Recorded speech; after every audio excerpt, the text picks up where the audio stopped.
wanted to ask. Something came to mind listening to talk about your backlog, and I envisioned you doing this at home. Yeah.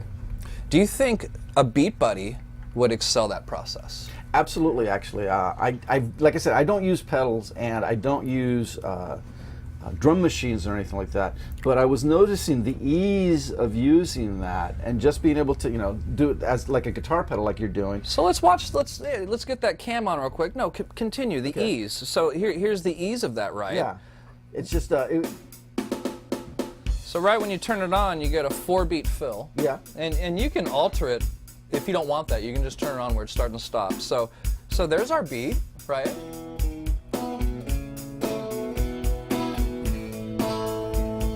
Now if I want to add a cymbal, just this little auxiliary right here where it stops, keep them. See, that simplicity is what makes this work. You've got what? The foot pedal thing there with the beat, below the Beat Buddy right there to turn it on. You've got a whopping 3 knobs to turn. And then these are your fills. Depending on where the bar is at, determines how long your fill's at. And if you want to stop it, double click. See, there's no thought process to this. You just set it the way you want it, and you use your foot. You tap your foot once or twice. I love that you said that. Yeah, it's just, it works. It does it. All the other stuff like that, take your flashback, whatever, okay, your feedback thing there, your Ditto X4 looper there. You could sit there and play for days on it and not quite get what you want and keep playing with it forever. And I've seen people that do that. And the spend 3 weeks getting it right, and then at rehearsal they're going, okay, I got to tweak this like that. Okay, no thanks. With the Beat Buddy, it's literally on, off. You set the thing, you're ready to go. You're good to go. There's not a lot of things to mess up. And another really neat thing, instead of reaching down, notice that it says Pop 8. So in the pop genre, there's 10, I'm all hung up here, there's 10 drum beats in there. So to maintain conversation and not bend down, you can, in this mode, you can take this button and it switches to Pop 9. And here's what Pop 9 sounds like. It's gonna be a little bit different, but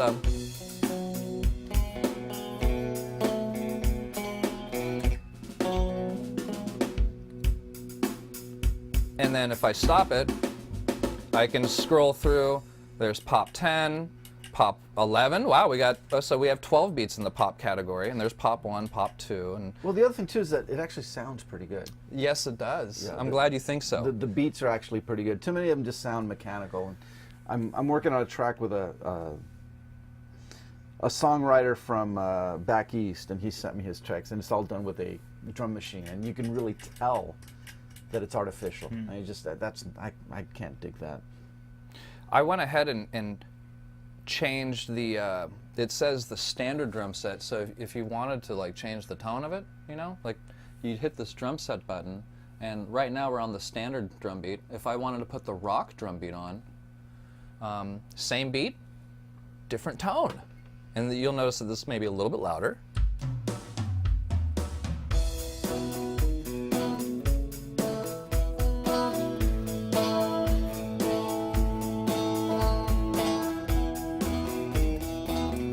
Very cool. Percussion. Oh, the George Harrison Sgt. Pepper version.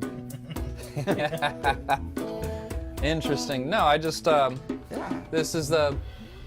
I'm just excited right now. Where are we? Oh, guys, here's another interesting thing about Mr. Mendoza. Uh-oh. You ready? Ready. Okay. Did you work for Diamond Distribution? I did, and that's one of the coolest jobs I've ever had in my life. Let us know. Well, I've been fortunate in that I've only ever really worked music jobs. I did Target. I worked at Target for 3 months, but I worked in the music department when they had one. And I also worked for AAA for a couple of weeks since I got hit by a car. These things happen. But the other jobs I've always had have been record stores, record companies, and Diamond Distribution. And Diamond Distribution, for those of you who don't know, is the biggest distributor of comic books and toys and baseball cards, etc., in the world. Yes. So, before you got to read Spider-Man, I got to see a copy of it first. And of course, the big Comic-Con in town, there you go. With Comic-Con being in town, it was a big deal. We would take stuff down to the convention center and work on all that kind of stuff. I've never missed a Comic-Con since the very first one. Because my dad was a collector in the 60s. So It's a completely different animal now, isn't it? the first few years, it was only a couple hundred people. And everybody made fun of you for going. So, you know, and the make fun of you for going lasted until the 90s. So to see what it's become now, where you can't even... You can't get in.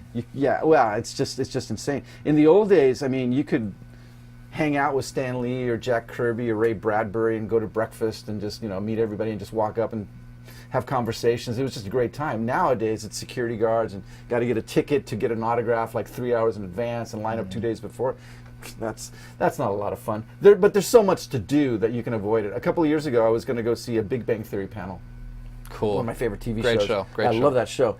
And I was in line, and I said to the guard, I said, how long is the wait? And she said, 8 hours. And I said, after 8 hours, are you guaranteed that we're going to get into the panel? And the lady goes, oh, no, you probably won't. So I got out of line. She goes, you're getting out of line. She goes, you're going to lose your place. And I said, you know, this is San Diego Comic-Con. There's a lot of things I could do in 8 hours besides sitting in a line here. So Sure. she just laughed and goes, yeah, I get that. You're impatient. I have no patience. I have zero patience. I want everything done now. Like I was saying before, we've gone in and recorded 11 tracks in a couple of hours. I'm glad you brought that up. Yeah. That blew me away when you told me that. I was like, you're my hero in that capacity. Well, there's a couple of reasons for this. One is that we have very little money, so you know budgets are always going to be a problem. Two, we're all prolific, so we've got tons of material we want to do, and then we go back to the no patience thing. So basically, when we go into the studio, everybody's supposed to kind of have an idea of what they're doing. If it's an original, you should know your part and just be ready to do it. Seriously, That's simple. If your drum part, after you've mic'd up everything, obviously, after you've done that kind of stuff, if your drum part takes more than 15 minutes, you're doing something wrong.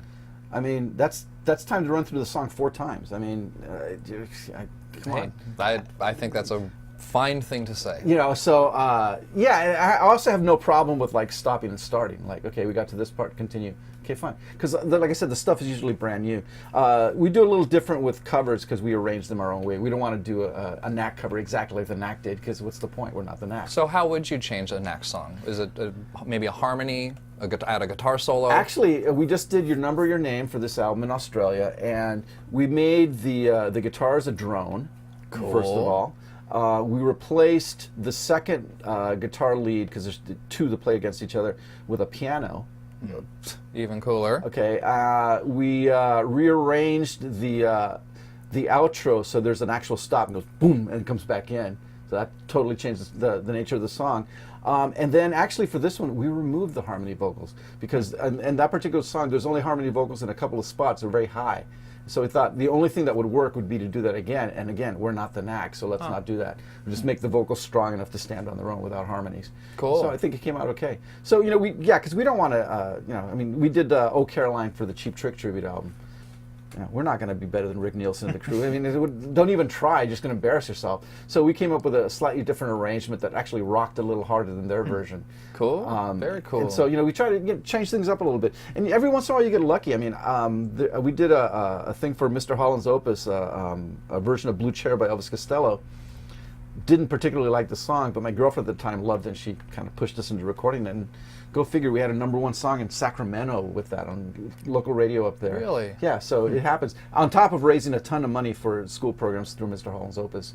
Just that was really cool to go and present the check and everything else. And out of all the schools in the country that were submitted, they ended up picking a school in El Cajon. Is that right? Yeah, so we got Which school? You know, I don't remember. Like El Capitan? I think it was or Greenfield. Greenfield Middle School. And so we actually got to go play 2 sets for them for their assemblies, and then present the check and present it with brand new equipment for their school. Fun. That stuff makes it worthwhile. Yeah, that's really amazing, man. So I consider myself to be really lucky to do what I do. You know, I mean, it's just like I agree. I wake up every morning and go, I get to be Bart. Wow, this is awesome. Yeah, I want to wake up in the You don't morning and wanna be be Bart. Bart. You know, I would like to add that, you know, you're an inspiration to me as far as me doing this show with Jason and Dave, and we have also guest Matthew Moran helping with lighting today. Yeah. But, you know, reading your articles and your experiences, that has made me take leaps and bounds. You know, because it's not about being in a band anymore necessarily. No, it's not. It's about getting the craft out there. But we were also talking about something earlier, and I want to point that out, that a lot of this came to me because I'm too dumb to know that you can't do these things. You know, so I've never looked at perimeters. Okay, this is how you do things like that. Somebody asked me, you know, how do you play the Marquee? How do you play the 100 Club? How do you play El Sol in Madrid? Make the phone call. It's no different than calling the Casbah trying to get a gig. The difference is the airfare. The transportation will kill you, right? But it never occurred to me that you can't, back in the 70s, that you couldn't walk backstage and meet a band. It never occurred to me that you couldn't fly to England and play these places and do these things. And just do them. You know, there's no limits to what you can accomplish. Just believe you can do it, and you'll do it. Walking in backwards to a concert, it can be done. We were talking about that earlier, about walking in backwards to a Paul McCartney concert. Yes, so. We were. That's very funny, actually. Yeah, it does work, by the way. Walk backwards. So, I want to tie our episode up. Okay. And I wanted to thank you again for coming in today to talk and jam with us. This was incredibly quick. I mean, it's just like, wow. We still got some time. Okay. Yeah, cool. we got one more big question about the songwriting, and so you know, like the last song. Well, you did talk about how you songwrite. Maybe like, and you mentioned that. Besides looking at your older material as opposed to writing new material, and for what we experienced on the new song today, like what's going through your mind? Like, do you feel like you want to have? Is there a quota for some new songs? Do you feel like you should have 3 songs done in a month, like by the end of this year? Do you? No, I mean, I'm kind of known to, like, for example, if we were doing a session, this has actually happened. If we were doing a session right now and we needed more songs, I'd just go in the next room. 10, 15 minutes, write a song, come back. It's like that. I don't see it as being any big deal whatsoever. It's like, and now granted, some of them may be like, you know, that's a song called Anymore, which was written exactly like that for the first manual scanning P. We needed an extra song. So went in the next room and wrote it. Hey.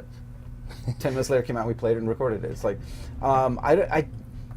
I think a lot of people get hung up on the processes and I don't have this equipment, I can't do this, and I need these musicians to help me out, whatever. It's just do it. Just do it. Yeah. So for me, a lot of stuff is oftentimes I'll find a chord I like, and so I'll write a song around that, or a lyrical phrase. My song Blind Spot, for example, came from a note a friend of mine left on a TV set. Like, they're pissed at me, and so I wasn't there, and so they like taped a kind of nasty note to my television set because they figured that's where I was going to see it. And I looked at it, and the second paragraph of that, wow, that would make a good song. So I wrote it from that. So it's things like that. Sometimes I have one song that's got 27 chords in it, simply because I wanted to have a song that had 27 chords in it. Wow. Yeah, I couldn't play it right now because it's got 27 chords in it. But speaking of chords, on at the end of the tune that we're playing, you would play that A minor 7, and then you also threw in the F sharp. That is just, I love that. A minor 6, whatever. But like, that would be one of those chords that yeah, that's cool. Like, I can work with that. Yep. That chord change. I love it already. Yeah, that's a Mark DeSerbo change. A Mark DeSerbo change. Yeah, he did. Mark DeSerbo, are you familiar with him? I'm not. Okay, Mark DeSerbo was the guitar player, bass player, singer in Rockola. Okay, yeah. Okay. And we've seen him play. Yeah, he's phenomenal. And in the 80s, he was in a band called Four Eyes, in 70s, that was signed to a whole bunch of record labels, did all these incredible demos, and just never happened. He was signed to MCA Records, recorded with Greg Kinn was his producer. So anyway, we're good friends. When I was a kid, he's going to hate me saying this, when I was a kid I used to go see him play, and we've become really good friends and collaborators, so we've written a bunch of songs together, oftentimes for Catherine Beek's The Game. Are you familiar with that? I am. Hi, Catherine. Hi, Catherine. So she'll give you a title and you write a song around that. And oh, I've heard of that. That sounds like fun. I would like to. Jason, we should participate with that. It is fun. It is fun. You know, you get some really weird stuff from people, and then you get masterpieces from Mark and me. Yeah, so no, it's a really fun thing, and I mean, the songs that we've written for that have already come out. As a matter of fact, I've even written for songs when I didn't actually go to the game. Like, I got the title, thought, okay, fine, that works really well. Thought of something, wrote the song, but didn't actually make it to there. But it's going to be on the album. Yeah. Oh, cool, good. I'll say thanks to Catherine on the record. So, Yeah, absolutely. It's kind of funny how sometimes your simplest like ideas or just your quick stuff kind of ends up being some of the best stuff you do too. You know, it's like just that pure. Well, it's the KISS thing. Keep it simple, stupid. Yeah. It's like, that stands for. I think Keep it simple and stupid. Yeah. How are comments looking, Jason? Looking pretty good. Everyone's just Is kind of anyone- chiming in. No one's asking us really any questions, but yeah, we we're would- saying hi to Bart, and Hey. you know, there's a few people in there. You know, I would like to say Bart is also responsible for facilitating lots of gigs on Adams Avenue Street Fair, and what is some other that's happening this weekend? Right, Adams Avenue Street for this I book most of the stages, and I also am part of Beetle Fair. I also Fair, do yes. the Staring at the Sun compilations and shows at the Casbah with 91X and Tim Piles. I do the Sounds Like San Diego shows at the Museum of Making Music. I'm also booking shows now at City College, some events there, like I'm doing a History of Rock and Roll seminar band thing September 12th, I think it is. That sounds interesting. That's going to be fun. But the biggest fun for me, besides Beetle Fair, come on, Beatles, is the Museum of Making Music show, which is called Sounds Like San Diego. Nothing to do with the TV show that's called that. We had the name first. But basically, I have today's artists performing yesterday's hits. So we're going to have like Nina Francis, who's a wonderful singer-songwriter, get up and do a Switchfoot song. In the past, Tolan Shaw did J.J. Cale, whatever. We do a big medley. And then to kind of make it special, every show I get together some bands that have broken up and some special performers. We've had everybody from NE1 to Jack Temshin play. We had Johnny Vernazza from the Elvin Bishop group get up, and we did Fooled Around and Fell in Love with him. This year we've got the reunion of the Dinettes, an all-girl punk band from the late 70s. Wow. Very, very important band in the Southern California area. They're pretty much set the template for touring and stuff for indie bands that followed. It's very difficult to tour back in the 70s and early 80s. So that was really important. So I got them to reunite, which is really kind of cool. Even better, though, I got Jesse Davis, the soul singer from the 60s, is going to come and play his soul smashes that he did recorded in 1966-67. So he's going to do those live on stage for the first time in decades. So those kinds of things. So that's kind of fun to do. And then of course, if a lot of people call me up looking for, hey, we need a flugelhorn player for this. So yeah, I'm always happy to get people connected. That's kind of, in a way, that's kind of what I think I do. I do write and I play music, but what I tend to do most is connect people. Okay, this guy needs called orbing? Facilitator. Facilitator. There you go. Yeah. It's just that's I think my lot in life. I don't think I'm ever gonna be a superstar or make it famous or play the Vegas Strip or whatever for money. But I think it's more important what I'm doing is like helping this thing happen over here and helping get these people to that place. Yeah, I would like to say, for fun, I consider you royalty here in town. That's a San Diego legend for sure. Yes. So. For sure. Well, thank you. The other thing too is like when I help, obviously if I'm writing a bio, yeah, that's a paying thing. But advice is free. I just like helping people out, and if I know something that's going to help that guy get a gig or do whatever, I'm in. That's cool. I will track people down. And I'll remember that. Yes, please. You would be shocked at how much email and how many phone calls I get. And the other thing too is that I'm one of the few people that still writes record reviews. There's not a lot of people do that anymore. So yeah, it's on a good Monday. Do you like doing that? Like someone sends you their album, you listen to all 10, 12 songs, and maybe do you pick the 3 best songs, and that's your consensus on how you write about maybe a band? No, I've got to actually kind of like it, and what I don't like it is when somebody's album gets sent to me and it's really bad, and that happens like not as often as you'd think, but too often anyway. Like badly recorded, you can tell everybody's just going like, "Oh, it sounds great," and you listen to it and go like, wow. And I tell you, I do PR for major labels and stuff like that in New York. I do hip hop, all kinds of stuff like that. And I use pseudonyms. So I use actually 5 names because there's a lot of stuff I write, stuff that you guys read, albums you pick up and see the liner notes and you don't know it's me. So I use a lot of fake names. But I've had stuff that's so bad, like I've had to like return the check. Like, I'm sorry, ma'am, I cannot take your money. This is like, no, this is horrible. It's just, hey, at least you're honest yeah, about it. It's always good. I'm thinking of one particular, I'm not going to say who, but man, it was just, it sounded like it was recorded with a Casio little close and play thing, and it was just like, you're joking, this is what you're going to send to the labels? Yeah. Like that. And it's the same thing with Staring at the Sun. I've had bands that have submitted stuff for Staring at the Sun, and the songs are good, but I've had to pull them aside and go, you know what, guys?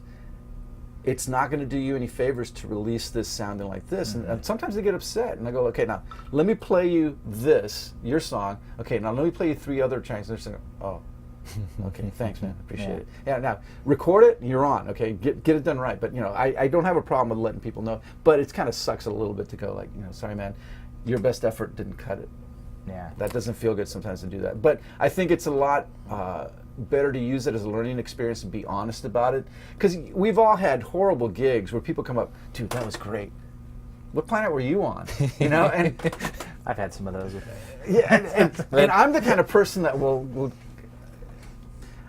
I had one just guy brush it off, say thank you, right? I no, don't. No, I'm just like I'll just go. I'll actually say something like, what are you? Yeah, what are you smoking? Pass me some of that. Because like, no. What color is the sky in your world? Yeah, well, one time we played London, and the sound guy hated us. I mean, just hated us. And so our mix was 1 acoustic guitar, 1 cymbal, the tom, and I think the bass. Nothing else was audible. Wow. It's just the biggest pile of crap I've ever heard in my life. It was so bad that we ended up like trashing the dressing room. Or actually, I'm sorry, guys. I won't throw you under the bus. I ended up trashing the dressing room. Be that as it may, I used to drink. I don't anymore. Anyway, so after the show, we're all laughing at how horrible it was. Just like, this is like the worst gig we've ever played in our lives. And we're getting into our cab, and these guys come running up to us, and they're like, hey, are you the band? Now, granted, they were very drunk. And I said, yeah, we were. He goes, yeah. He goes, that was amazing. I'm like, what are you talking about? He goes, the sparse sound. He goes, I've never heard anything like it. We're like, get in the car, let's go. Come on, this is just, wow, thank you, we appreciate it. Like, just like, oh man. And after that, I just kind of went like, that's just no. But I don't know, did you hear my story about why I don't think fame is anything important? Okay. No, I haven't. Okay, fine. I've said this before on a TV show, but here's what happened. One morning I was asked to be on KUSI, one of the morning things, and so I went to play. And so it was kind of cold, so I put on a white button-down shirt and put on a black sweatshirt just like this. And went and did the show. Went well, I thought. On the way back, I said, hey, you guys, just drop me off in downtown Hillcrest. I'll walk home from here, get something to eat.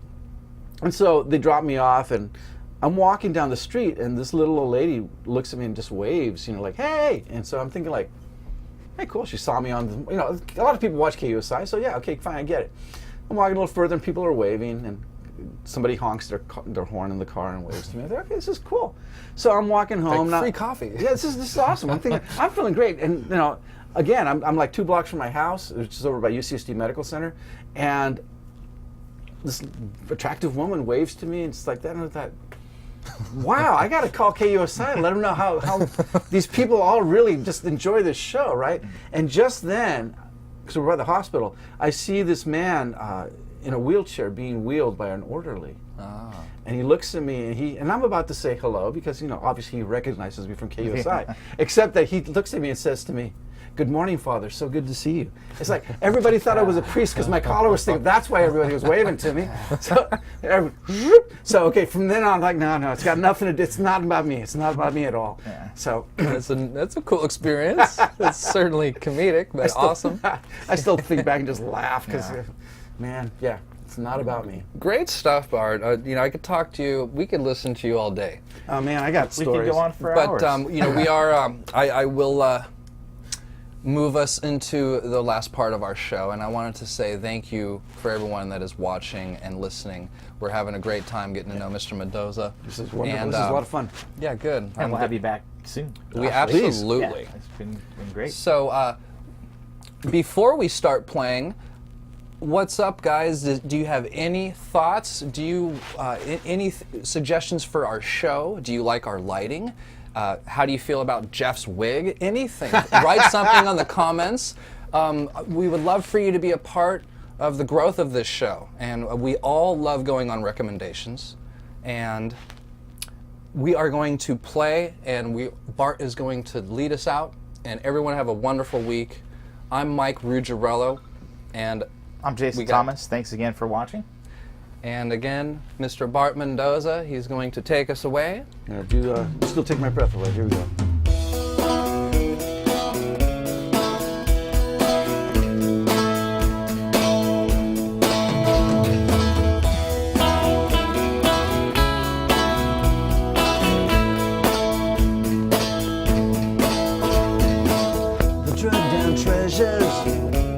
in your hands. Simple game of cat and mouse that never goes as planned.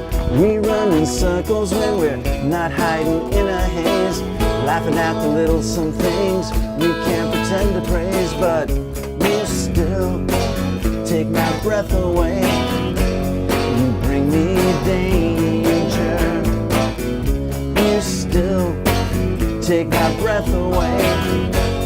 You make me linger, dancing on the edge, looking for the light, laughing at the little some things that sometimes turn out right.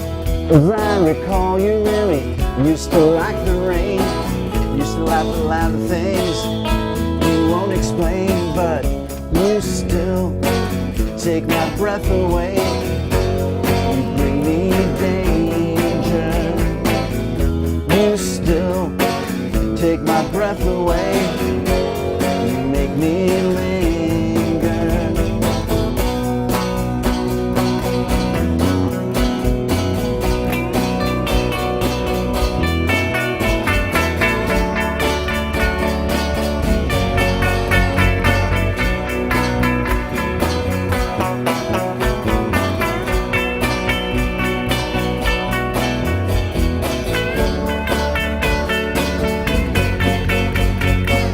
Even stones crumble with the rain, touched by your presence, dear.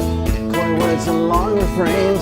We run in circles when we're not hiding in a haze, laughing at the little some things we can't pretend to praise. But you still take my breath away.